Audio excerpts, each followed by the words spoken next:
Welcome to Om Times TV, a division of Om Times Media and Broadcasting. What happens in the sky affects life down here on Earth. The celestial compass shows you how and guides your way with astrology you can use from professional astrologer Kathy Beal. Every episode features her light-hearted, practical forecasts and navigational tips, blended with humor, optimism, and a love of patterns, symbolism, and pop culture references. Kathy translates technicalities into concepts that apply to real life. You'll learn how the current moment ties to where we've been, from the recent past to cycles that last happened years ago, and get a look at where we're heading. And much more, from special topics to special guests. The Celestial Compass, enlightening, entertaining, and empowering. Here's your host, Kathy Beal. Greetings, Earthlings. This is Kathy Beal of Empowerment Unlimited.net. Steve is greeting the world. I am delighted and honored to have returning renowned astrologer Steve Judd. Thank you so much. You've delighted my show many times. You've honored us many times, and I'm so glad you were able to make the time to talk with us again.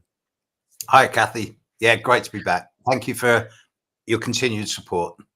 Well, what do you want to talk about, Steve? What's on your mind these days? How long you got? Well, I got into a bit of trouble over the weekend when someone said to me, how do we solve the world's problems? And I said, shoot all the Aquarians. Help! No! I'm a good one. In trouble straight away. Look, there's no point in dilly-dallying about it, to use an English saying. The internet is full at the moment, more so than I've ever seen it, of wannabe astrologers talking about how this Mercury retrograde is the one that changes everything, or this full moon is going to bring the end of civilization, or how 3i Atlas is the harbinger of technological doom that's going to signify the end of humanity. And it's all just clickbait. It's just clickbait. That's all it is. And these people need to be ashamed of themselves. They're certainly not astrologers. Because if they were, they'd be taking it seriously, and they're doing astrology an injustice.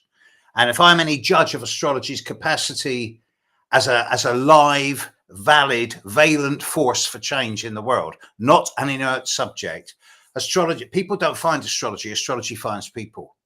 And if people are abusing astrology's gifts, then she's going to take them away from them. So that's my rant bit over. Well, I call them the TikTok astrologers, and they drive me up the wall. The wall. Pathetic, truly pathetic. I do want to get a couple of plugs in, but I'll do that whenever it's convenient for things I'm doing. You've got a lot going on.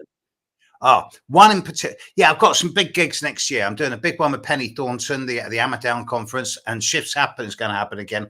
But on solstice this year, on Saturday the 20th, I'm doing a free live stream on the 6th of December. That's to the world.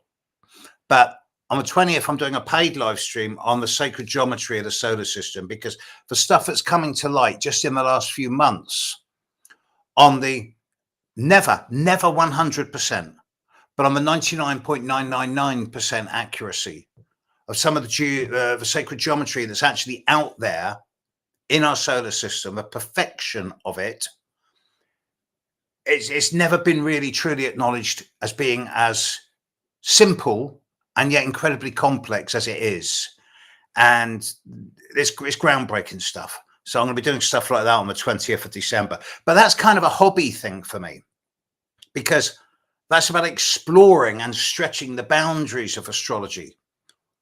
When you come down to the down-to-earth, grounded nuts and bolts, how the astrology that you and I have been practicing for decades and decades actually still affects people at the daily and individual as well as collective level, then any astrologer worth their salt, any astrologer who can look at that and read the patterns in there, knows that the next 6 months is going to affect the next 100 years in a way that's never, ever, ever happened before. It is a truly monumental time. We're on the cusp of an absolutely pivotal point in evolution, that our apprenticeship as a species is at an end. And the decisions we make collectively in the next 6 months are going to determine whether we head into dystopia or utopia, and whether we as a species will survive and thrive, or whether we'll be extinct in couple of hundred years. I can be that black and white about it. So yeah, fascinating times to be alive. No argument. What? No What's wrong with you? me. I happen to agree. But I have a 29-degree Jupiter, so I'm enormously optimistic. As you're being no doubt aware, there's a lot of big lineups coming up in the next 6 to 8 months, 9 months. The last of which, or the last big lineup, is in mid-July, where you've got Pluto at 4 degrees Aquarius, Uranus at 4 degrees Gemini, Neptune at 4 degrees Aries, and Jupiter at 4 degrees Leo. I have Jupiter at 4 degrees Leo, and Chiron at 4 degrees Aquarius. So yeah, I'm kind of got a vested interest in making this a good thing, I hope. But we've got to get through to July first, because there's some serious stuff coming up. So can I give you my take on it? I would love you to do that. I'll just sit and listen, and everyone else can do that as well. Right. I realize when I'm talking to you, I'm preaching to the converted, but we're talking to the people out there. The moon doesn't only go round the Earth. The moon also goes up and down, north and south of its orbital pattern, and it also goes further out and further in.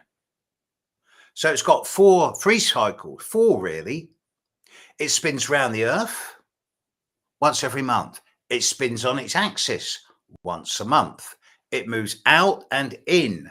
And at its closest, it's about 215,000 miles away. And at its furthest, it's nearly 250,000 miles away. So quite a big difference. And then it goes up and down, up as far as 23 degrees, north and south of the solar equator, of the celestial equator. So the moon is always in flux. But what's really unusual is that at this time, the moon is static in its orbit around the Earth. It's not moving out or in, and it's staying at the same speed for 6 months. What this means in terms of manifest phenomena is that over a 6-month period, every full moon and new moon is going to be at the same degree of consecutive signs. So we're now 1 month into a 6-month period where all the new moons are at 28 degrees and all the full moons are at 13 degrees.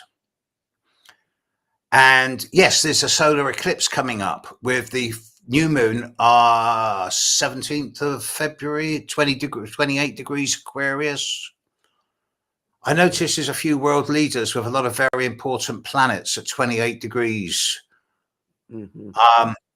So I'm expecting some really, really big changes in the world. But it's not just the full and new moons. It just so happens that there's a gradually increasing concentration of planetary energy in isolated signs. It started already with the new moon in a few days ago, when we had Mercury conjunct the Sun and Moon at Uranus. The next new moon, we've got the Sun and Venus, I think, in Sagittarius. Then we've got the Sun and the Moon and Mars in Capricorn. And by the time we're into the new moon in Aquarius, we've 4 planets in Aries, 3 in Pisces, 3 in Aquarius. Then we get to the new moon in Pisces, where there's sort of 4 or 5 planets in 3 or 4. And then something like the 18th of April, get the actual date, we have the new moon in Aries with in Aries. And it's not just randomly spaced throughout the sign of Aries. You've got Mercury, Mars, Saturn and Neptune all conjunct within less than 5 degrees at exactly the same time as the sun and moon are conjunct basically on top of Chiron by less than 1 degree.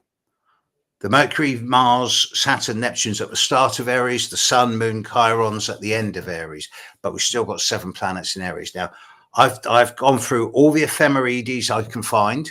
I've used AI to trace it back. I cannot find a time in the last 10,000 years where there's been 7 planets in Aries.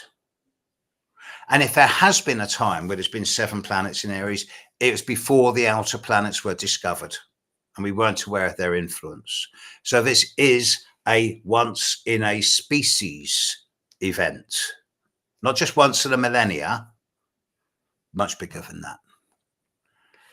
And it seems to me that set against the backdrop of all the outer planets changing sign and the Saturn-Neptune conjunction, it seems to me that as we get into with that solar eclipse in Virgo a couple of months ago and that killer new moon in Scorpio a few days ago, it seems the more we get into that Aquarian new moon, that Aquarian eclipse, somewhere around the 17th, about 3 days before the Saturn-Neptune conjunction or 3 days after, then that is the actual nexus point.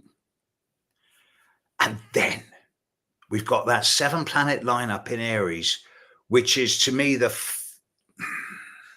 that's it. That's the choice point. We go one way or the other. And you can be absolutely sure the dinosaurs are going to be doing absolutely everything they can to hang on to the power, as they have done for thousands of years. But the groundswell of public disgust with our leaders, alleged leaders, is going to hopefully counteract that. And then we've got that lineup in July. And that, to me, has tremendous potential. Could be the start of a whole new phase where so many different possibilities exist. You know, we're beginning to see the end of nation states, the end of individual currencies, a more collective way of seeing ourselves as one species rather than different countries and different races. And of course, I'm speaking Aquarian utopian nonsense in many people's eyes, but it all starts with a thought. And as astrologers, it's our job to dream in positive futures, to inspire people to hope for a better future. Because at the moment, the dinosaurs are winning. But well, not for this. They appear to be winning. What I think of when, as you're talking, is what my first astrology teachers always said, which is if a chart says something once, it says it 4 or 5 times. And this lineup sounds like the cosmos saying, and we really mean it, underscore, underscore, underscore. This is it. This is not a practice. This is not a drill. This is it. And if we get it right, we make a breakthrough.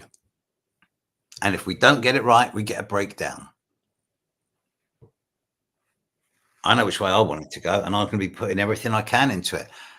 And someone says to me, but how can we as individuals make these changes? We're all subject to the whims of our leaders. And it's like, come on. I don't know how many readings you do, but I do sort of 10, 15, sometimes 20 readings a week. And I'm changing the world, one person at a time. Because those individuals, they'll go out and they'll go, yeah, we don't need to look at the world like that. You could look at it in a more positive way. Because perception is the key to everything. And it's just a slow crawl, an undercurrent of more positive ways of seeing the world and smiling at people. And it sounds altruistic nonsense, but it actually works. Now, the older I get, the less I've got to lose. I'll be dead within 10, 15 years. I've done everything I wanted to do in my life. So everything's a bonus now. But the idea of dreaming, I used to be so much more cynical about the hippie ideals because I grew up between the end of the hippies and the start of the punks. Mhm. I identify more with the punk era than I do with the hippies. And I was quite contemptuous of what I saw the peace and love generation. But now as I've matured and grown and been through various life experiences, I realize, and I know a lot of people will switch off at this, but the underpinning vibe behind everything is love. Unconditional, unqualifiable. And if you're not doing things out of love, it's not going to work as well as if you are doing it with love. And aren't we seeing that being activated all over the world? That's a common response to so much of the atrocities that are going on. I'm seeing people step up and do things to take care of other people in ways they've never gotten off their butts to do before. Yeah, and they're not making judgments by color of skin or religion. And Yep. Oh, we're in agreement here. And for people who are out there freaking out, I love the fact I've done research. I've talked to a lot of people who've done research that the Saturn-Neptune conjunction in Aries at that early part of the zodiac is first detectable at basically the dawn of civilization. So you can look at this as rebooting. And when when people come to you and say, "What can I, as an individual, do?" Well, ask King John what happened when the Magna Carta was foisted on him. That's the recurrences of what has happened when Saturn and Neptune have met in all kinds of signs. Uh, I just look at it like the history is there, so we just have to be really positive and step into it and claim it, which is how I see all that Aries. But that's me. I totally agree with you. And I've been having a lot of arguments with a lot of how can I describe them? How can I describe them without being too offensive? The London elite, okay, the people who do their astrology in the hallowed halls of London's astrology clubs and associations and circuits, and never once do they step outside them and do readings or talk to people on the street. Whereas I'm doing gigs in cinemas and theatres and I'm taking it out onto the street where it should be. And they're all going, "Oh my God, Saturn conjunct Neptune. It's the end of history. It's at 0 degrees Aries, 1 degree Aries. It's the end of time as we know it." And I'm going, wait a minute. Yeah, it can be really difficult. It can be really challenging. But have you seen the alternative? What? What's that? And like Neptune dissolving the old structures, the old attitudes and philosophies and boundaries of Saturn, changing the rules, from changing the boundaries from concrete and steel into rubber and elastic, being more flexible and adaptable. And then Saturn bringing structure into the imagination, helping us create something new and changing what was merely a fantasy and a dream into something imaginal which can be manifested through creative effort. So there's always a positive.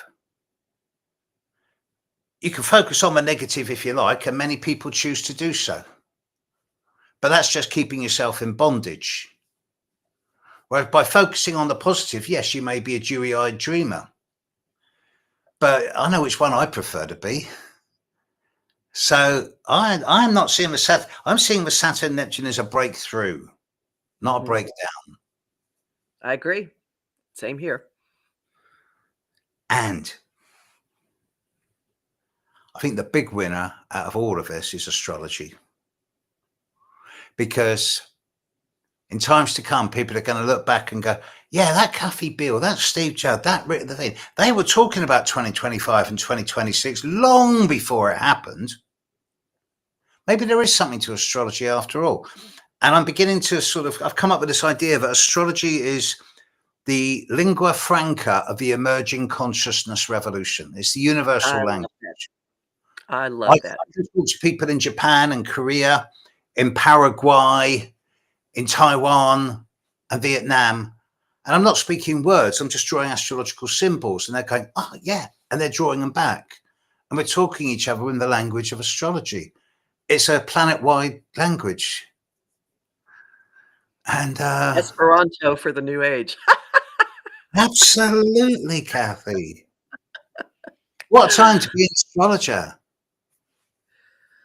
Now, I've heard you say, have I not, that you're an advocate of teaching astrology in schools, that it would make a vast difference in how humans evolve if kids learned it.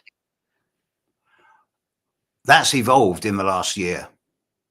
I've always said, since I started studying astrology, I said in the 70s that I wanted on my epitaph, on my gravestone, that if astrology were taught in schools, within 2 generations, we'd see an end to warfare, racism, misogyny, and violence against people. Now, what's happened in the last few years, I've discovered that astrology is being taught in some schools, particularly Montessori, Steiner schools. I've realized there are now a number of astrological entrance into universities. I was at the first one with the Masters in Cultural Astronomy and Astrology at Bath Spa University, now at Lampeter. There's the Kepler conference in Washington State, and that's got a big university gravitas. There's now astrology being taught in university colleges in Dubai, admittedly from an Islamic perspective. And one of my close friends, Alex Trenoweth, who is a full-time professional educator. She's been a teacher in mainstream schools for 30 years. She's also been an astrologer in schools for 30 years. And her research on the Jupiter cycles, the 12-year Jupiter cycle, amongst the age group of sort of 5 to 17-year-olds, the main educational age, is groundbreaking. And she explains why some teachers dread taking the sort of the age group of 11 to 13-year-old, because they're the most disruptive. Well, they're going through their Jupiter return. They're really growing, and they're growing faster than their brain can keep up with. And she's really good at explaining this, and it is getting recognition slowly, insidiously, in a way that's under the radar and behind the scenes. Astrology is getting into the schools.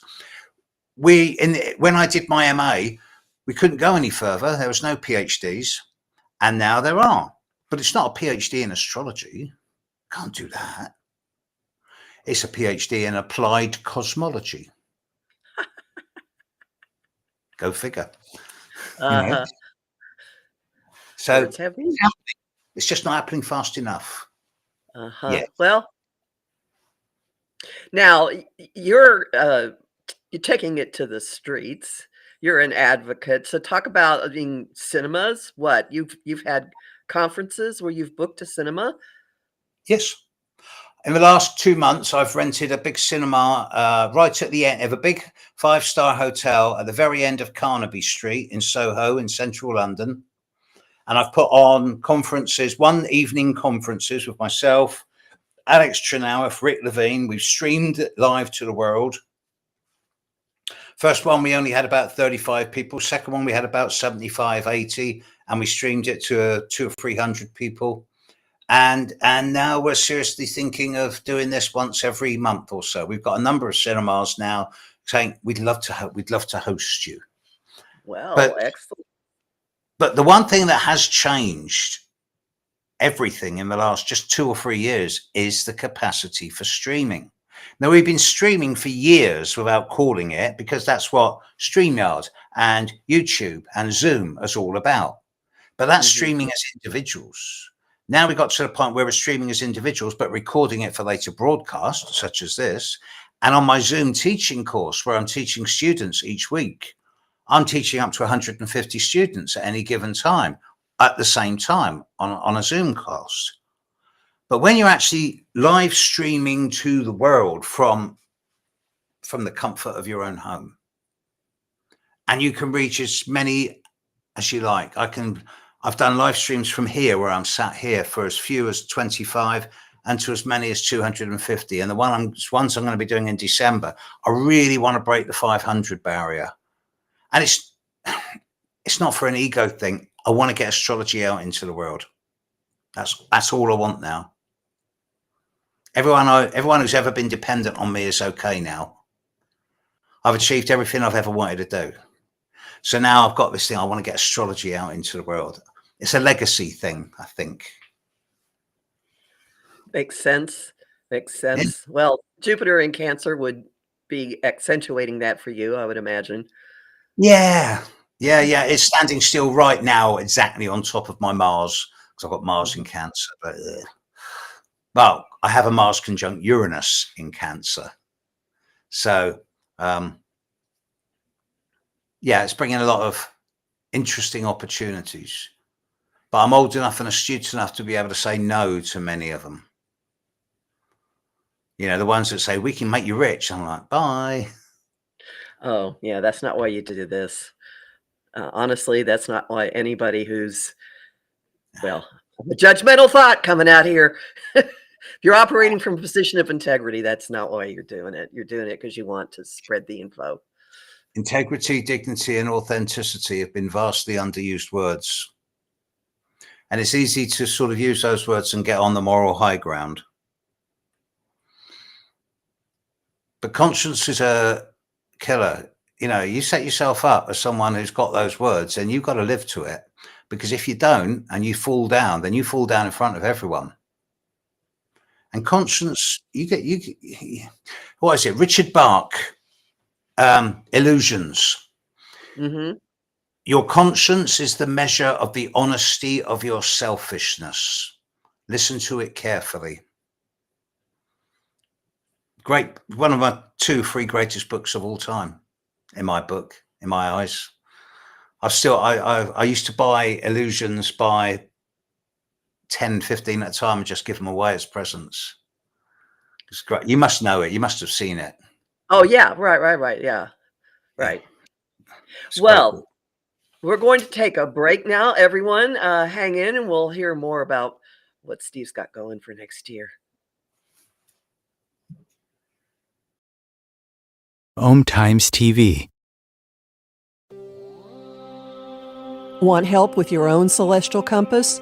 Visit my site, empowermentunlimited.net, for Astro Insight forecasts for each week, month, and new and full moon. Want to explore the personal impact? Make a decision? Understand another person? It is possible. Click the Services tab to book a personal session with me. That address again? empowermentunlimited.net. Imagine becoming a super influencer. Reinvent yourself, invest in your brand, and then manifest your success with a robust spheric approach. Om Times Media and Broadcasting offers a unique and multifaceted way to become the spiritual and conscious influencer you deserve to be by putting your message across our powerful platform with its proven record of integrity and excellence. Through our produced shows, Om Times offers the opportunity to become a social media TV personality, a radio show host, an Om Times magazine columnist, and a syndicated podcaster, all in one shot. By live streaming your show on Om Times TV and broadcasting it across the extensive Om Times radio and TV networks, you become more than a host. You become an ambassador and a force for positive change. Om Times. Open yourself to the possibilities. If I could be you, and you could be me for just 1 hour. If we could find a way to get inside each other's minds. Walk a mile in my shoes. Walk a mile in my shoes. Well, before you abuse, criticize, and accuse. Walk a mile in my shoes. Welcome back to Celestial Compass. We're talking today with Steve Judd. Steve, what are you telling people, or what are you thinking about how we can make use of the lead up time to all of those big aspects coming next year. I'm thinking specifically of what everything that's been churned up by the repeated grand water trines that are taking us through the end of 2025.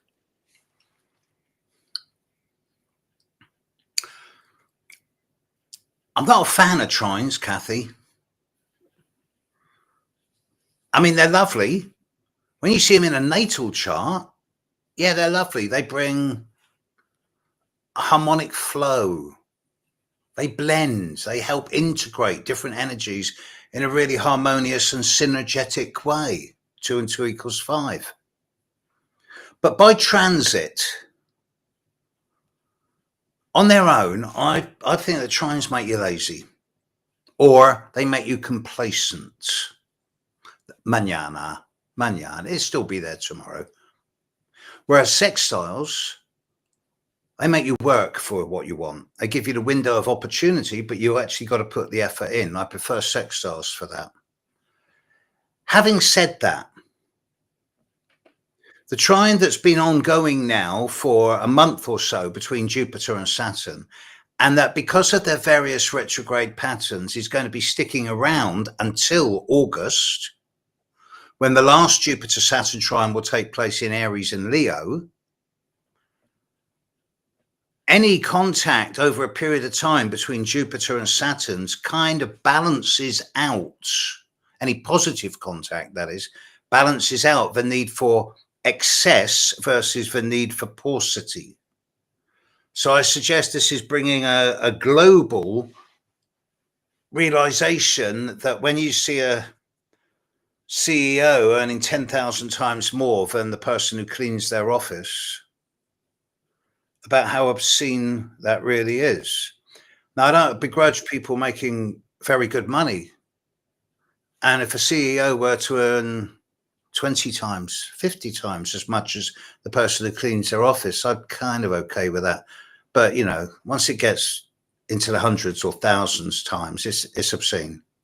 You know, these people are going to die the richest corpses in the graveyard. Money doesn't buy happiness. It's not how much you got that counts. It's what you do with it that counts. Mm-hmm. And I believe that the Jupiter trine Saturn that's going on now is bringing slowly, gradually, steadily an emerging consciousness that there is enough to go around. It's just that the balance is distorted. And I must admit, I am looking forward to Saturn moving into Aries and Jupiter into Leo. It's going to be a lot less about portraying the victims and the martyrs and impinging on people's feelings. And it's going to be much more about, right, what can we actually do? Mm-hmm. I love it that all of these big planets are moving into the masculine signs. It's going to lead to a much greater degree of being proactive and dynamic. And yes, there may be quite a bit of unrest as a result of this. But to quote Terence McKenna, for 10,000 years, they've fed us stories of disempowerment and control, and it's just a lie. It doesn't matter whether we're talking the banks, the economics, the governments, the religions. The idea of everyone making a jump in consciousness and becoming more self-dependent and self-independent, becoming more sensitive and more conscious without becoming telepathic, where everyone will just instinctively know when someone walks into a room with a gun or a knife. We don't need that level of regulation anymore, that level of control. I'm not trying to make all the dominators of the last 10,000 years the bad guys. It all started with the first priests, were the calendrical people who noticed that, yeah, sure, sun always rose at a certain point on a certain day. So they decided, okay, that's the high point. Let's put a stone in the ground and we'll call it solstice. And that's equal, so that's equinox. But some of them used that calendrical stuff for farming and agriculture. Great. Others went, oh, we can make a cult out of this. and will be the priests. And that was the start of religion. I'm fond of saying that the original god and goddess were the sun and the moon. You know, the idea of veneration of the planets in the sky and the objects in our sky go back beyond recorded history. And don't even get me started on bloody 3i Atlas. What a con. I won't talk about it. So people keep asking me, like, no. So what I'm hearing, or what I'm extrapolating from some of what you're saying, is Saturn, Neptune conjunct in Aries gives each individual the ability to be their own connection to the divine and not have to go through an intermediary. Well put. Exactly. I'm not dissing the priests. For thousands of years, we've had to toil in the fields, and we didn't have the time or the energy to think about our spiritual salvation.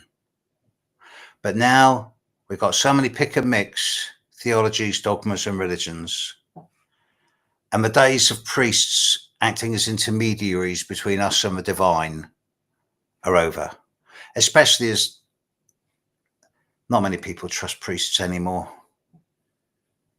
especially parents of young children. I've stopped there on that one. Right. We've all got our own relationship with the divine, however we choose to see the divine as being. I don't do God, but I've got a great religion. I've got a great relationship with spirit and the divine. I choose to call it she, simply because I'm more comfortable with the idea of nurturing and benevolence, and a spirituality based on those words: compassion, empathy. And to me, that's a feminine thing. That's not so much a gender thing, but it's a feminine thing. On my travels, for the documentary that I've been still doing on the history of I Western wanted to astrology. ask you about that. Oh, yeah, update us on what's going on with your documentary, because you've been talking about the history of astrology, and now. Well, we did so much in such a short space of time. I was talking to my producer just the other day, and I've been doing my accounts for the last year, and I realized that a year ago, we were just setting off on filming everything. And it's like, in the first 6 months, we filmed so much. We shot so much footage. We wrote so many scripts. We were in the studio every week. And we got so much down. And then we crashed and burned. And we needed to stop and step back. We didn't think we were doing it at the time. It's only in retrospect we see this. And we've now done nothing on a documentary for the last 4 months. We've now booked studio time in the first weeks of January, and we're going back to start the next phase. So yeah, it's coming back. And I'm trying to persuade everyone connected that we should put out the first episode for free to the world in December or January as a taster. But, you know, technology is moving so fast now. The first episode that we finished 6 months ago is now looking like it's from the 1930s. 6 months ago, we were experimenting with this new thing called AI, and now, so we've got to update everything because time is moving so fast. But we need to get it out quickly while there's still time to get it out, because I want it out sooner rather than later, so that it can still influence people in terms of making the necessary changes to their consciousness and perception while there's still time to do it before it's too late.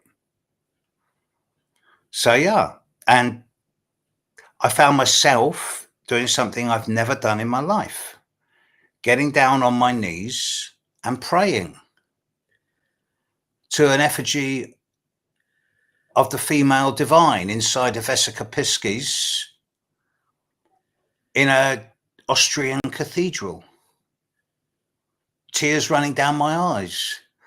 And the bastards filmed me as well doing that. They also filmed They also film me crying my eyes out when I'm stood in front of the 30-foot high cedar doors carved in such geometric perfection at the Mosque Cathedral in not Granada, in Cordoba in Spain.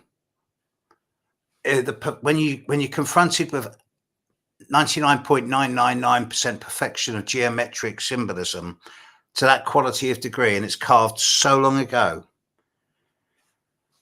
as a geometer, it just hits me right there.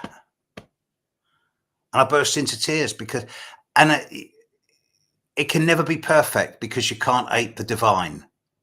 There's always a minute little flaw somewhere.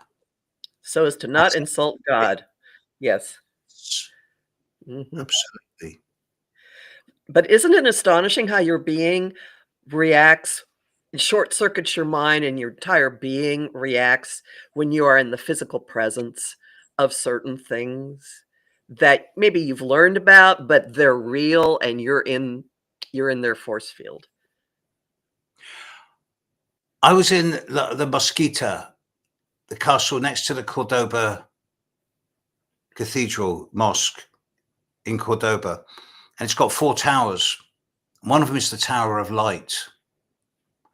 And you walk in there and there's lots of little arrow-shaped windows all around at the top. And there's a lot of little arrow-shaped windows at the bottom of the floor.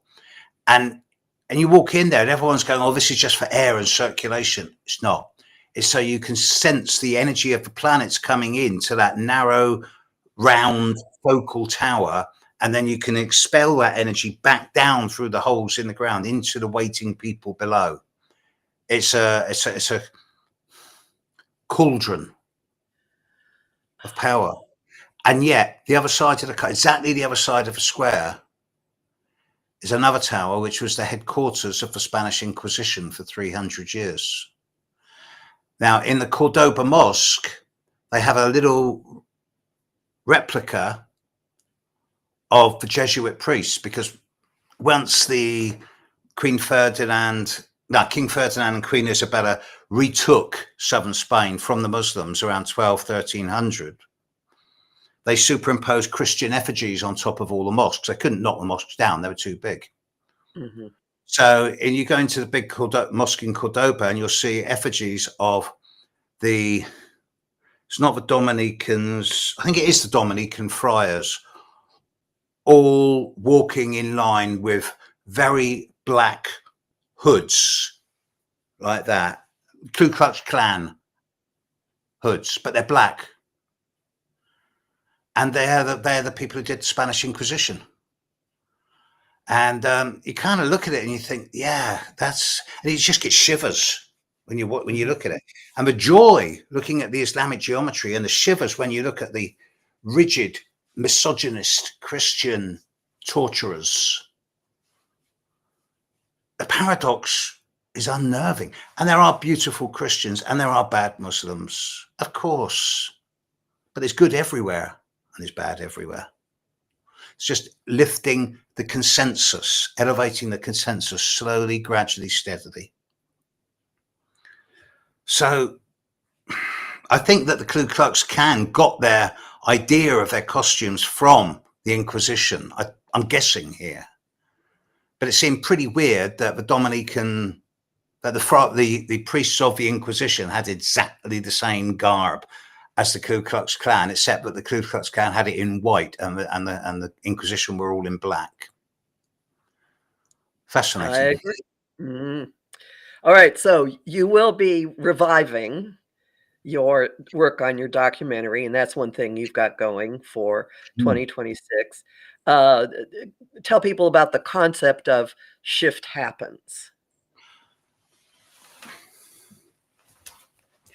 A year ago, I was getting really irritated with the hallowed halls of astrology. I'm a punk.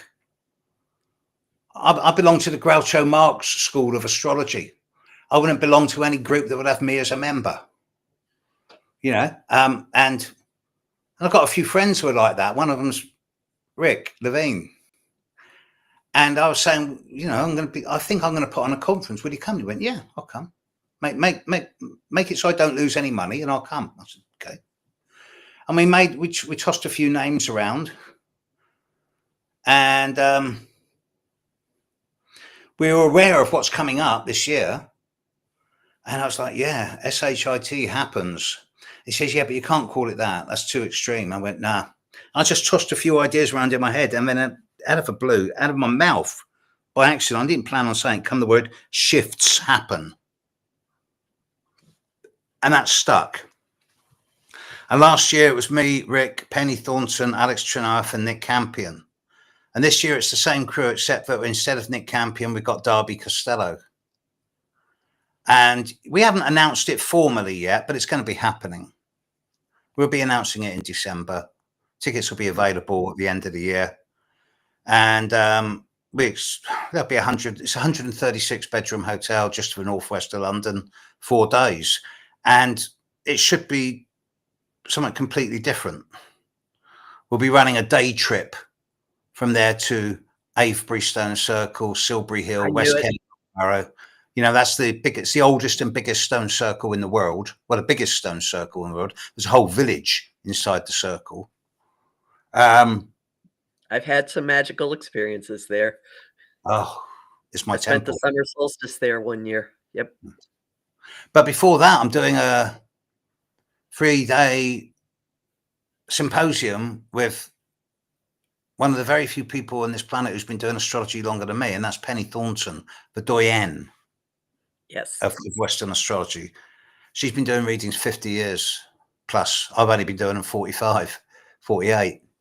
And I tip my hat to her. So me and her are doing a thing called Decoding the Divine, south of Bristol in the hills, south of Bristol in England, at the end of March, start of April. And that's over half sold out now, which is pretty good considering there's still 4 or 5 months to go.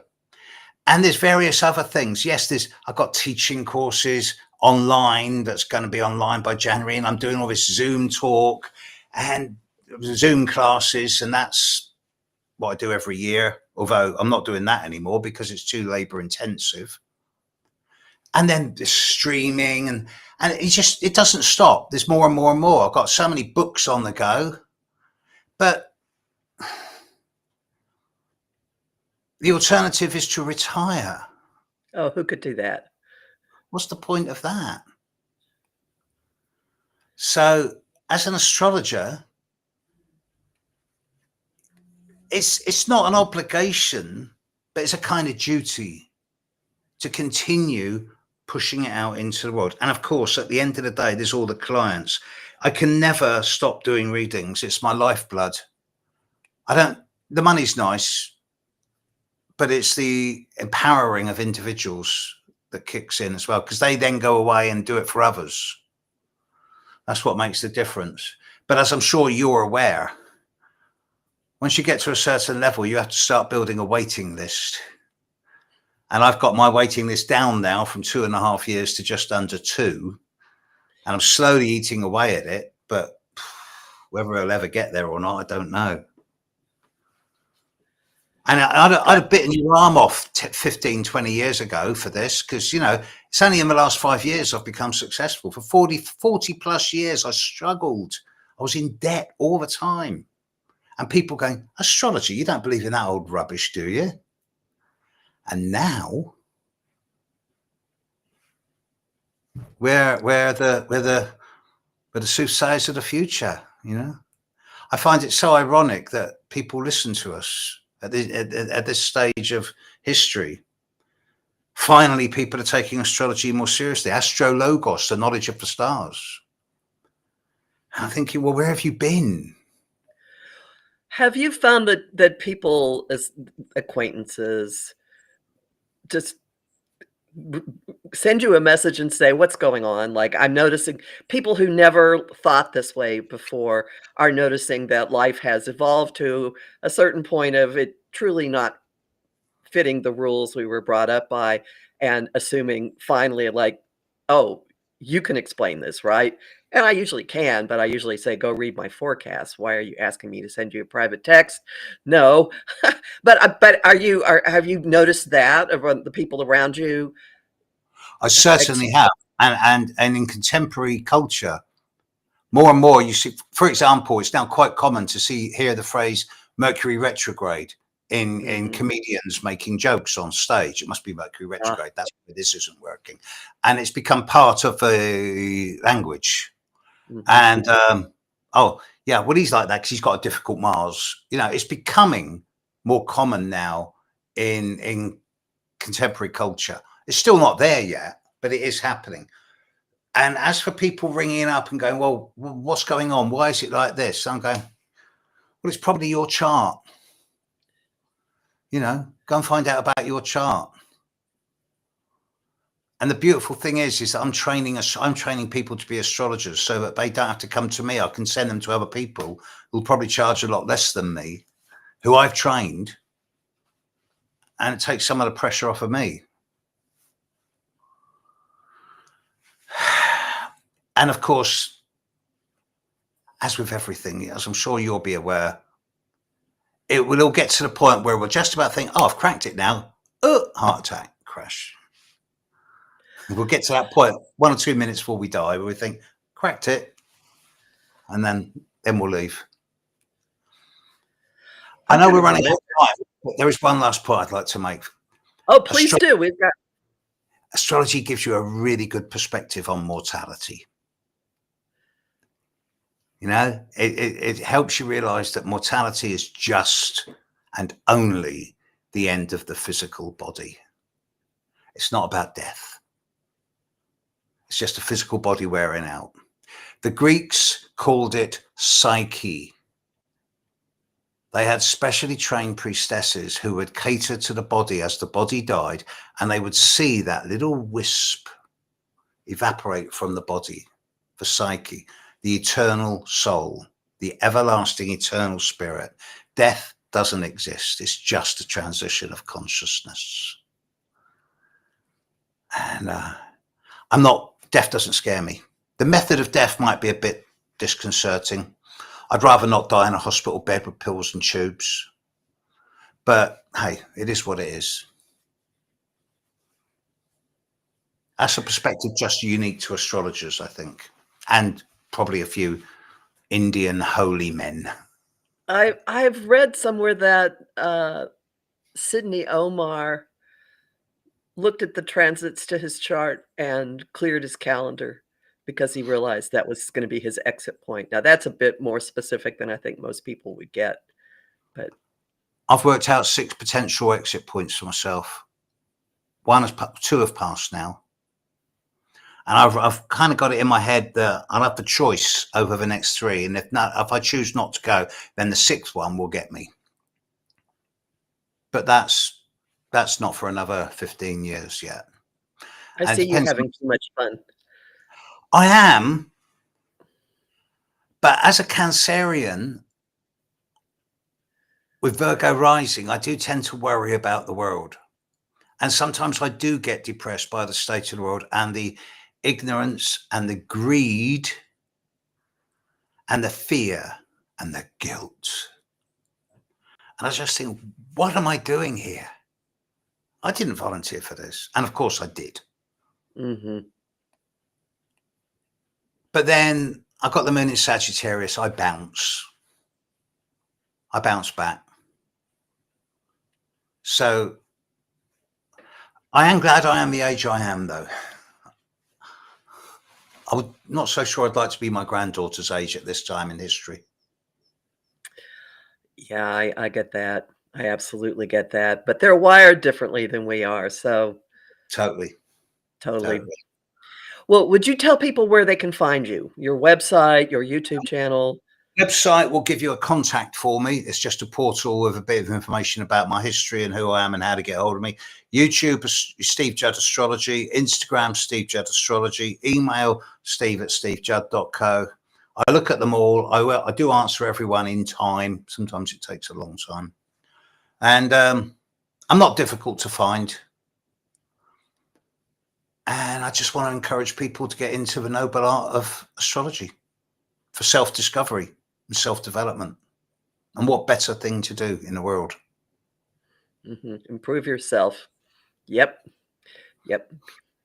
It's certainly, well, I thank you so much for the insights that you've given about all of this, but a way of looking at what is coming next year. So, and I look forward to watching what you post on YouTube and to talking to you again in 2026, I hope. Thank you very, very much for your time. As long as we're both still here, I'll be here. Oh, great. No, I'm not going anywhere. I'm not getting off easily at all. That much I know. Everyone, you make it over to London, let me know, because I'm only just down the road from London. I will.